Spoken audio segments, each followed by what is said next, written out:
Alright guys, so we're going to start the whole list here, and there is a pretty big list. We started off with doing tires. The tires on this thing were totally destroyed. You couldn't drive it around the block, let alone anywhere else. So we spent $500 on some tires. With some Falcon Owatsus on it. We run those on all the BMWs. They're good in all weather. They're sticky.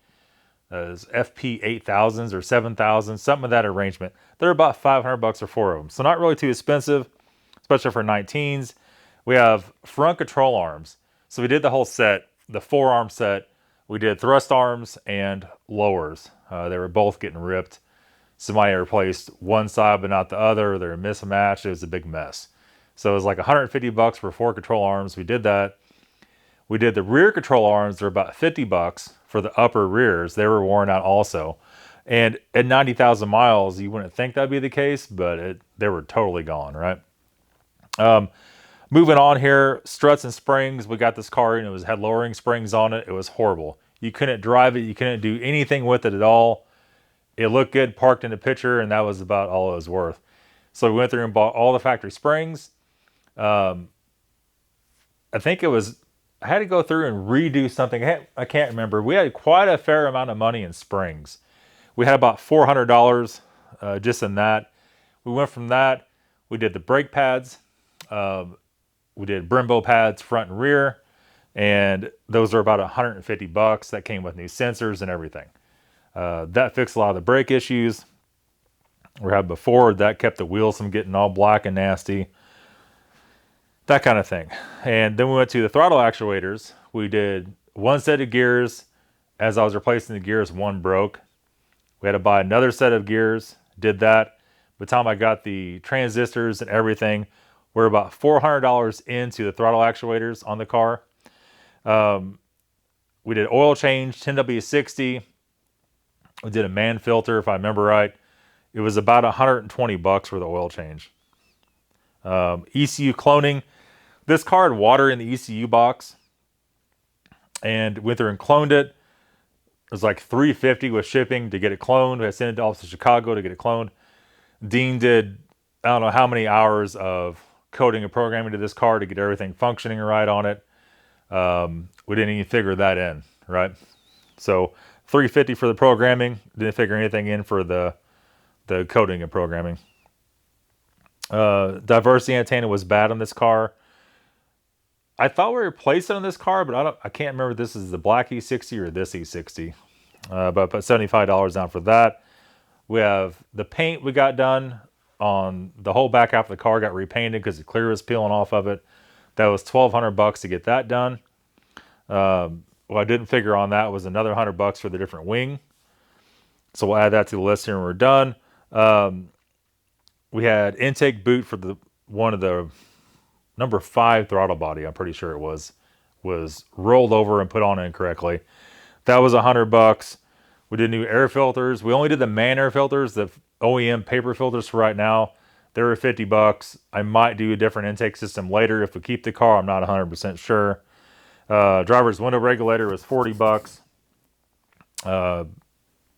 Put that in, $40, no labor, everything was good. With that, the exhaust, we got about $200 in the muffler delete and tips. Really not that much for what it is. We have $500 in miscellaneous items. So coolant, this or that, little tidbits here and there. I'm sure there's a few things I forgot on the list. And that brings the cost of just the parts up to $4,285. Now, when we got the car, it already had the clutch done, already had the solenoid rack replaced for the transmission, and we didn't have a lot of issues we could have had. And just making this video right now, thinking about all this, I totally forgot about the rod bearings when we did the rod bearings. And we got about $700 in this, so we need to tack on $800 to the end of this list. So we got $4,285, and so we're going to be about we're right about $5,000 in parts. So we have $5,000 in parts, give or take a few dollars here and there. The price of the car, I haven't ever told you guys before. I paid $7,200 for this car, right? So we have $5,000 in it. We have, what is that, 12.2 in the car.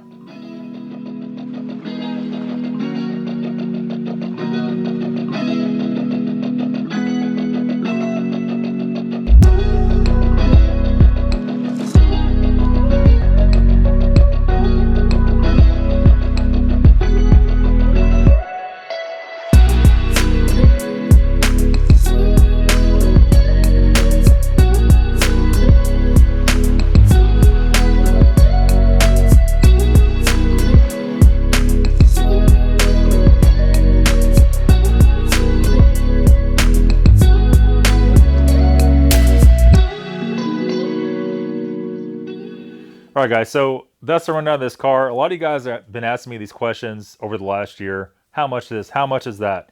What can you expect to pay for that? Now, all these prices are also with me doing all the labor. How much would all this have costed if you just took it to a shop and said, here, fix this? If we have $5,000 just in parts, if you took it to a shop, you're probably at minimum 20 grand, at minimum. And then you run into the position to where it's not worth doing that. Well, how much is this car worth right now? The market's shifting all the time, depends on what the economy is doing. I think at an easy sell, probably 17. It's pretty easy to sell at 17 when you have receipts for everything. And you can actually drive the car and it's not going to break down. You know, we still have a couple tiny little things to sort out. We need some more buffing to get it 100%. I have the transistors for the throttle actuators I need to install. We have randomly the evap thing is throwing an error code. Some tiny little things. Nothing to keep you from actually driving it. I think at a high side, I would say 20. Maybe if you get real frisky, 22. Right now, the market bears, a broken one bears about 12 grand, right? And then there's guys wanting 30 grand for them. Are you gonna get 30 grand out of this car? No, it's just not that kind of car. There's too many of them out there to be worth that much just yet. But as time goes on and people will keep crashing them and people will keep parting them out because they can't fix them, every one that goes off the market and doesn't come back on the market, the price goes up, right? This car, this color, there's very few of them.